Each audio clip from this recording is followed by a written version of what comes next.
Quel rôle la ville de Damas a-t-elle joué dans la construction de votre imaginaire et dans l'éveil de votre sensibilité artistique, que ce soit pour l'écriture ou le jeu?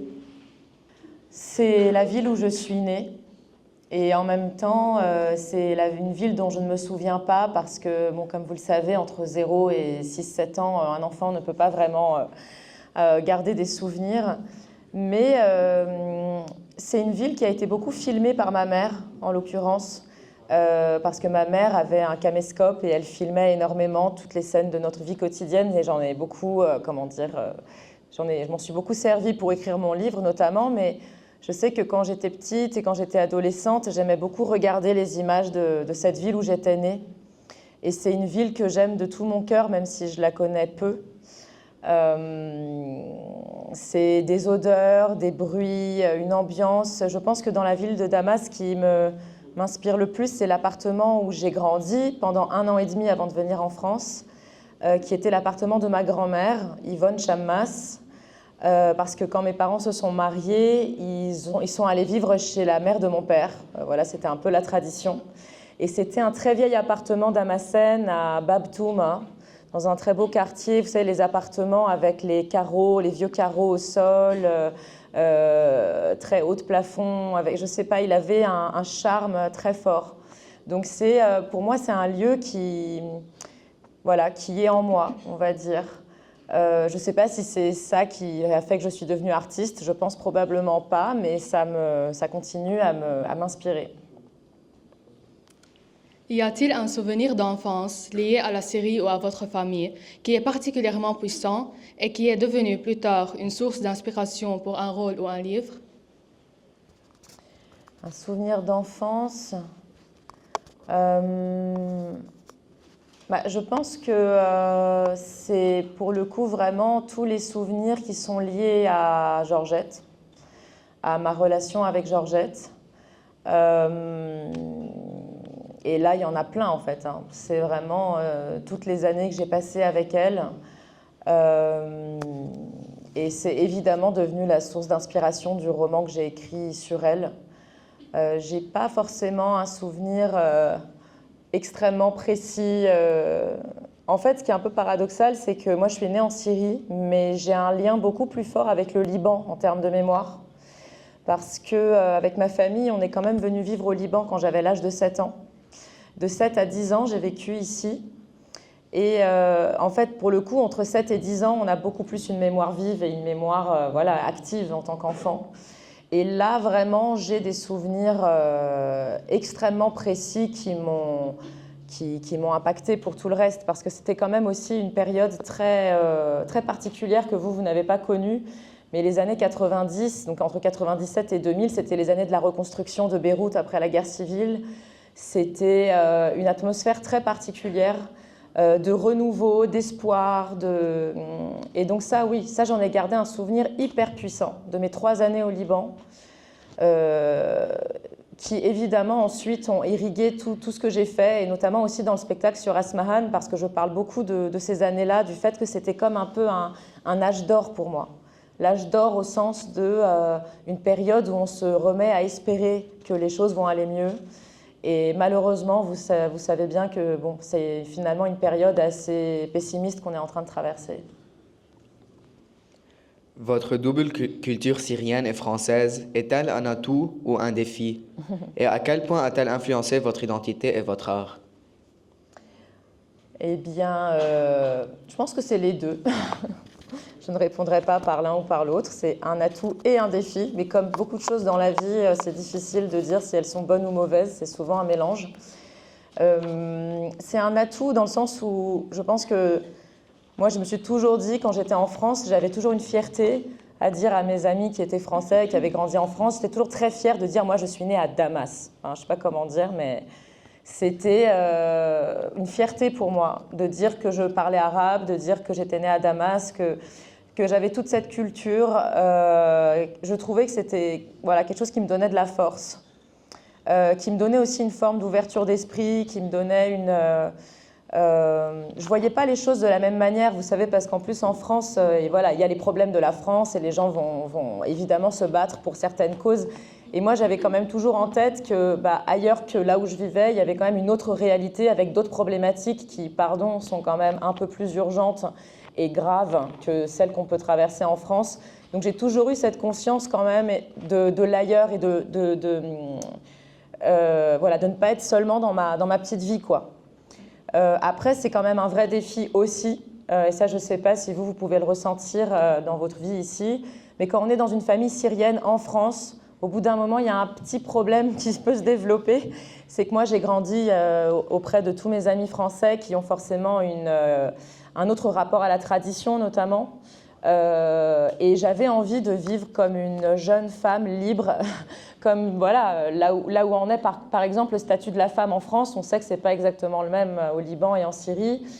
Et j'ai pu avoir de temps en temps des conflits, des débats avec mes parents parce que j'ai dû acquérir à la force de mes arguments en fait, voilà, pas mal de choses qui pour eux semblaient inacceptables. Donc ça, c'est très compliqué dans le rapport à l'héritage en fait, culturel, traditionnel. Il a fallu trouver un compromis et j'ai souvent eu la sensation de faire le grand écart entre les deux et d'avoir l'impression que, en fait, à force de faire le grand écart, je suis ni française ni syrienne, quoi. Vous voyez ce que je veux dire ? Je ne peux pas totalement vivre comme une française ni totalement vivre comme une syrienne et c'est parfois, franchement, c'est épuisant, en fait. Voilà. Quel est le premier livre qui vous a profondément marqué ? Celui qui vous a donné envie, peut-être inconsciemment, de devenir écrivaine ? Alors, le tout premier livre qui m'a donné cette envie, moi, il faut dire que quand j'étais petite et jeune adolescente, je lisais absolument tout. Et je lisais pas que des trucs de grande littérature, je lisais aussi des romans d'amour, de gare, quoi. Je lisais Barbara Cartland et je lisais aussi Stendhal et Flaubert. Et en fait, je pense que... Je sais qu'il y a un livre qui m'a beaucoup marqué, qui est Anna Karénine de Tolstoï. Ça, j'en ai un souvenir extrêmement fort. Et il y avait aussi un roman, pour le coup, qui est un roman très, voilà, pas du tout noble, qui s'appelle La bicyclette bleue, qui m'avait beaucoup, beaucoup aussi inspirée quand j'étais adolescente. Voilà, qui est voilà, pas du tout de la grande littérature. Et ensuite, il y a eu vraiment, pour le coup, des livres qui m'ont, on va dire, à l'âge adulte, quand j'ai su que je voulais quand même plus ou moins écrire, des livres qui m'ont vraiment donné cette inspiration. Il y a un livre d'Albert Camus qui s'appelle « Le premier homme » qui m'a vraiment donné envie d'écrire. Vous avez dédié un roman à votre nourrice Georgette. Y a-t-il eu un moment précis, un événement ou une rencontre où vous vous êtes dit « Il faut absolument que j'écrive l'histoire de cette femme » ? Oui, absolument. Alors, peut-être pas un moment précis, mais en fait, donc, vous avez compris, Georgette, c'était... j'imagine que vous connaissez de toute façon cette situation d'avoir une personne qui est nourrice ou qui est bonne à la maison, qui vit à la maison. Je pense que tant que j'étais avec Georgette, jusqu'à mes 18 ans, je n'avais pas conscience que c'était une histoire intéressante à raconter. Parce que pour moi, ça me paraissait normal. Voilà, au Liban, en Syrie, il y a beaucoup de familles qui ont des femmes à la maison. Et déjà, le fait d'avoir grandi en France, ça a commencé à me faire réfléchir à cette histoire autrement, me dire mais c'est quand même pas forcément tout à fait normal, entre guillemets, c'est-à-dire c'est quand même particulier de vivre toute sa vie avec quelqu'un qui est payé pour s'occuper de moi et qui en même temps ne peut pas vraiment vivre sa propre vie parce qu'elle vit à la maison, elle dort à la maison, elle a pas beaucoup de congés. Enfin, tout à coup, en parlant avec des Français, c'est peut-être ça qui a été le déclencheur et notamment il y a un ami en particulier quand j'ai fait mon école de théâtre à Strasbourg, un ami à qui j'avais montré les vidéos de famille que ma mère avait faites et il a vu Georgette, il m'a dit mais c'est qui elle ? Alors c'est une grande question ça, c'est qui elle ? C'est qui Georgette en fait ? Donc c'est compliqué à définir, vous allez dire quoi ? Georgette c'était ma nounou, mais c'est pas tout à fait vrai.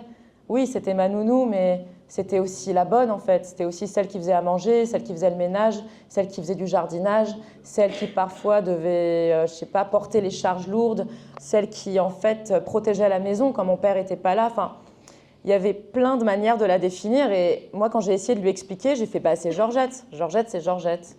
Voilà, mais ça suffit pas quoi. Donc clairement, à ce moment-là, ça m'a fait un déclic et cette personne m'a dit « mais tu devrais écrire un roman sur elle » parce qu'à ce moment-là, je commençais vraiment à me dire que je voulais écrire un roman.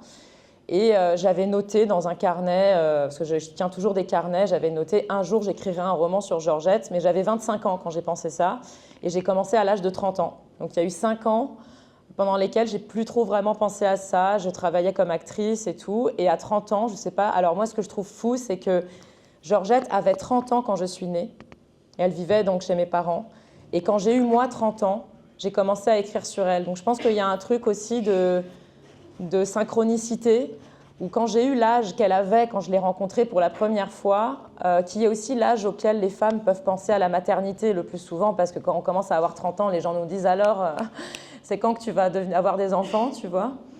Voilà, j'ai pensé à elle parce que c'est ma deuxième mère. Donc voilà, je dirais que c'est ça les événements. Selon vous, quel est le message le plus important que le film The Man Who Sold His Skin a réussi à faire passer au public international et quelle est l'utilité d'un tel rôle pour l'actrice engagée que vous êtes? Alors, c'est un film qui a une dimension politique hyper forte. Moi, j'ai été super fière que ma première expérience au cinéma, ce soit dans un film pareil. En fait, L'homme qui a vendu sa peau, je ne sais pas si certains ont eu l'occasion de le voir, c'est comme une sorte de conte. C'est pas une histoire très réaliste, mais c'est comme un conte, il faut le prendre comme ça. L'histoire d'un homme qui accepte de vendre son corps à un artiste occidental riche pour avoir la liberté de voyager partout dans le monde, et notamment en Europe, voilà, qui est vraiment un homme syrien, qui veut quitter la Syrie. Et donc c'est toute cette question de... en fait, comment ça se fait que les marchandises voyagent plus librement que les êtres humains ? Et donc, à partir du moment où cet homme accepte de passer un deal et un contrat pour faire de son corps une œuvre d'art, c'est-à-dire quelque chose de monétisable sur le marché de l'art, il a la liberté et donc il se fait tatouer en plus un visa Schengen, donc c'est vraiment une sorte d'ironie absolue en fait. Enfin, c'est quand même vraiment... l'artiste qui lui fait faire ça a une sorte de rapport comme ça très, cynique à la vie. Et voilà, et cet homme réussit finalement à réaliser son rêve de base qui est d'aller en Europe pour retrouver la femme qu'il aime.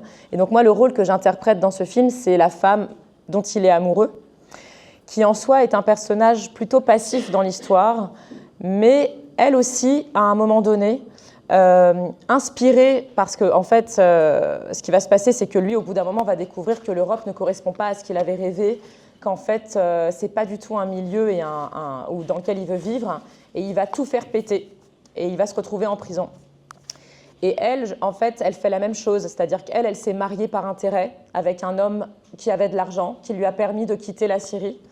Et au bout d'un moment, en fait, comme elle est encore amoureuse de ce premier homme, qui est interprété par Yahya, elle décide elle aussi de quitter son mari et cette vie qui n'est pas une vie accordée à son désir, de prendre le risque de ça pour être vraiment la personne qu'elle veut être. Donc je pense que c'est en fait un conte sur la liberté. La liberté de cet homme qui finit par reconquérir sur son propre corps, et la liberté de la femme qu'il aime, qui elle aussi finit par prendre le risque d'abandonner le carcan traditionnel et conventionnel, conformiste de sa famille pour vraiment aller avec l'homme qu'elle aime.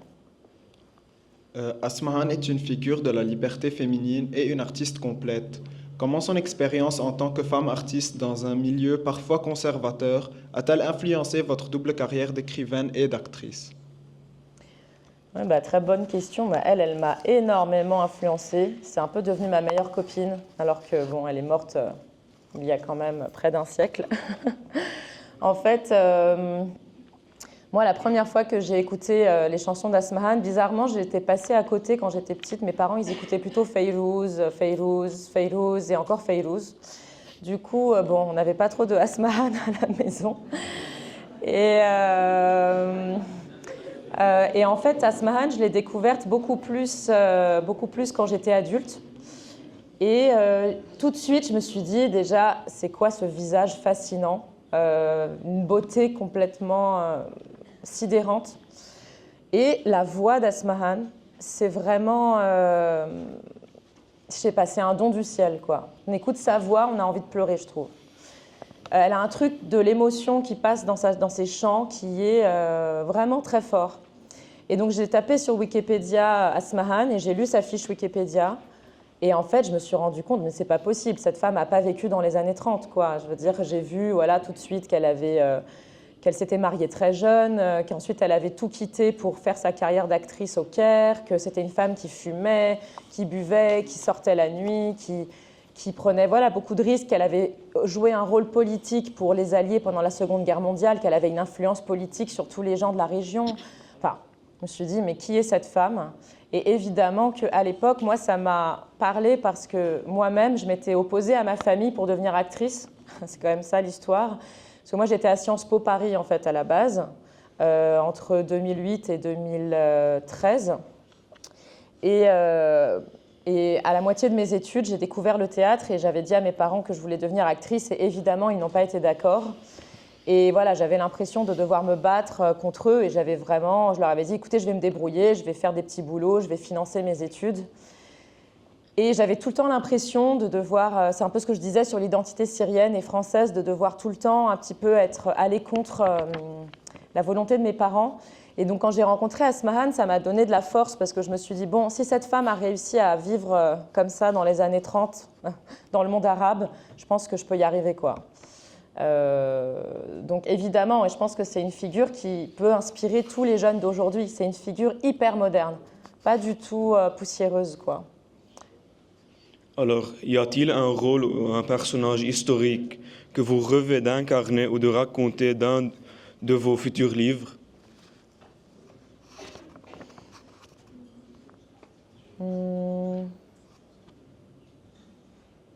Alors oui, mais bon, là ça fait quelques mois que je suis complètement fascinée par une figure politique en France qui s'appelle Gisèle Halimi. Je ne sais pas si vous avez déjà entendu parler d'elle.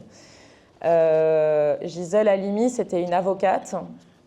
Et c'est l'avocate, bon, du coup je vais ramener un sujet qui je pense ici peut être un peu sensible, mais c'est l'avocate grâce à laquelle en France le droit à l'avortement a été légalisé et a été inscrit dans la loi française. C'est une femme qui a grandi en Tunisie dans un milieu très pauvre, qui vient d'une famille qui n'avait vraiment très peu de moyens et qui depuis qu'elle est petite est révoltée contre l'autorité des hommes, en fait, patriarcale. Et elle avait que des frères. Et par exemple, ses parents l'obligeaient toujours à débarrasser, faire le ménage, alors que ses frères restaient assis. Et quand elle avait 11 ans, elle a décidé de faire une grève de la faim pour ne pas, pour forcer ses parents à lui accorder les mêmes droits qu'à ses frères. Donc voilà, déjà, c'est ça la personnalité de Gisèle Halimi. Donc bon, à 11 ans, ça commençait fort.